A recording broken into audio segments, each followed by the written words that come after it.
Welcome back everyone to Ruining My Digital Footprint. In this video, I'll be making a list of top 10 best lead singers in rock. Of course, this is based purely on my opinion, so after this video, feel free to list some singers you think should have been on this list that I may have forgotten about, and I might just reply to that comment.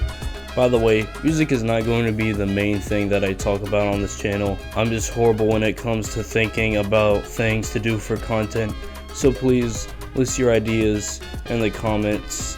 And you know what? I'll tell you what, I'll even give you a shout out in the video if I like your idea and I use it. Anyways, that's all I got, and enjoy the video. Number 10, Ozzy Osbourne. Who remembers? There were way too many options for the number 10 spot, but I do believe that Ozzy definitely fits this spot perfectly.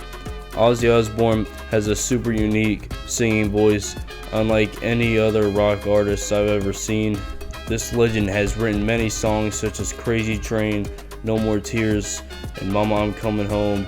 Of course, you can't forget that he's the lead singer in Black Sabbath, which is where one of the greatest songs of all time, War Pigs, comes from. Overall, Ozzy Osbourne is incredible, and I generally do wish that I could put him higher on the list. But without further ado, let's move on to number 9, Kurt Cobain. Do you like fatherhood? Vodka? Yes, I love vodka. Kurt Cobain was the lead singer of Nirvana. Words cannot describe Kurt Cobain's voice. It really does feel like it stands out compared to other singers, and you love to see it. The grungy-ish, wait, that's not a word, high baritone. He could hit some crazy low notes that are really tough to pull off. April 5th, 1994, Kurt Cobain was found dead after taking his own life, but he will forever be remembered for how incredible he was. Number 8, 2, Steven 1. Tyler. You're on. Do it! Steven Tyler is the lead singer for Aerosmith. Aerosmith is literally my childhood, and Steven Tyler is an absolute legend.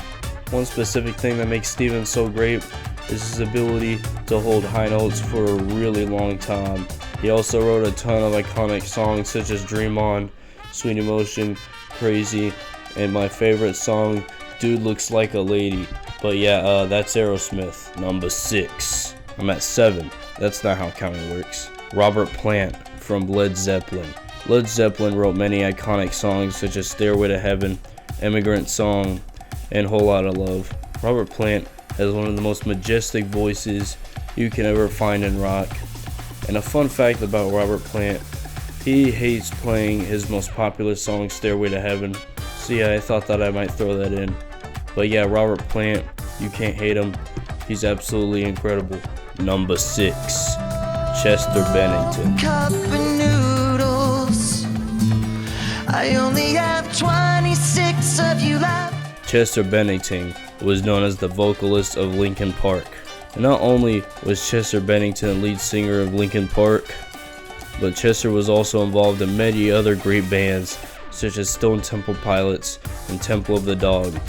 I honestly totally would have ranked him higher, however, it was super close between Chester and the next few artists. Unfortunately, Chester Bennington did take his life on July 20th, 2017, but as said before, he will 100% be remembered for decades to come.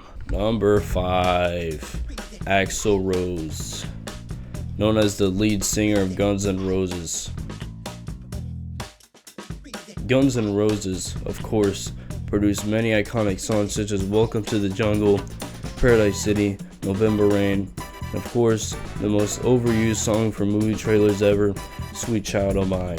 What made Axl Rose so great was his ability to hit such high notes, and not only that, his singing voice you can instantly recognize because of how special it actually is compared to other singing voices. A fun fact about Axl Rose is that he has actually served as his own lawyer and defended himself in numerous trials. But, of course, that's nothing related to his placement on the list, but I mean, it's pretty cool if you ask me. But yeah, Axl Rose. Number 4, Pat Benatar. That's how I used to pronounce her name before I eventually figured out that I am a complete moron. I mean, I actually knew I was a moron, I just didn't know I was this much of a moron. Her name is actually pronounced Pat Benatar, of course. She is known for some of her hit songs, such as Hit Me With Your Best Shot. Pat Benatar is also labeled as a solo artist, even though she recorded and toured with some people. Now, I'm not going to go into depth because I'm too lazy, but Pat Benatar made this list because her strong vocals and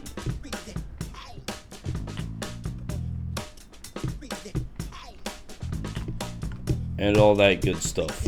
She's underrated as heck for sure, so if you haven't, make sure to give her a listen because she's awesome. Number 3, Cory Taylor. Plane. Bug. Bugs. Plane. Cory Taylor is a singer of Slipknot, and let me just say, listening to Cory's voice is like ASMR for metalheads. Slipknot produced many well-known songs such as Duality, my favorite song ever, Psychosocial, Before I Forget, and many more. Cory Taylor has such a fantastic voice and such a large vocal range, if you know what I mean. I think that's how you word it. And from the looks of it, Cory Taylor actually does seem pretty chill as heck when he's not at work, which is weird because he's screaming the majority of the time at his concerts and stuff. For our penultimate lead singer, we have Freddy Mercury. Obviously, he was going to be on this list. You should have seen it coming. Just seeing videos of him doing vocal warm-ups in front of the large audience gives you the chills, and it really shows you that he knows what he's doing. Freddie Mercury, of course, is the lead singer of Queen. He has written many iconic songs such as Don't Stop Me Now, Bohemian Rhapsody, We Are the Champions, Killer Queen, Another One Bites the Dust, We Will Rock You, Crazy Little Thing Called Love, and much more. If you don't know any of these songs, I really don't know what to tell you. Unfortunately, Freddie Mercury had died at the age of 45 due to a serious infection called bronchial pneumonia. I don't know. He will forever be remembered. Before we move on to our next artist, I think it's only right for me to list a few honorable mentions. These are a few artists that were good, but just didn't quite make the list. David Bowie. David Bowie played in several bands, however, was for the most part labeled a solo artist. He is known for several songs such as Under Pressure, Starman, and other stuff. Zach De La Rocha, lead singer of Rage Against the Machine, and is known for songs such as Killing in the Name, Bulls on Parade, and all that stuff. James Hetfield. James Hetfield is the lead singer of Metallica and is known for being the vocalist of songs such as Master of the Puppets, Enter Sandman, and Nothing Else Matters. Finally, the number 1 best singer, Chris Cornell. You know, it's like if you go to the store and you buy a really nice dress and then you go to a party and some other is wearing your dress.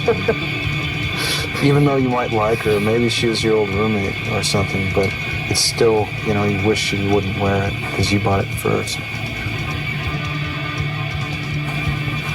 Honestly, you should have seen it coming.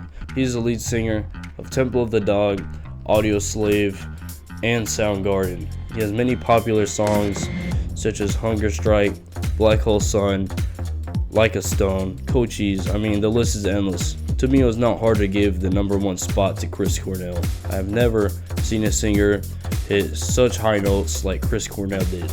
Unfortunately, Chris Cornell did take his life back in 2017, but he'll forever be remembered for ages to come. But what do you think? Do you agree with this ranking?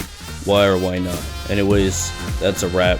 If you enjoyed the video, feel free to leave a like and maybe even subscribe, as it's free. And also the Discord, I mean, it's right there.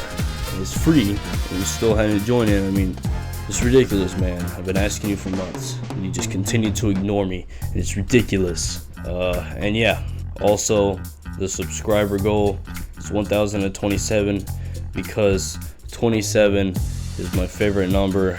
Don't ask why, I I couldn't tell you anything really. But I suppose there's only one thing left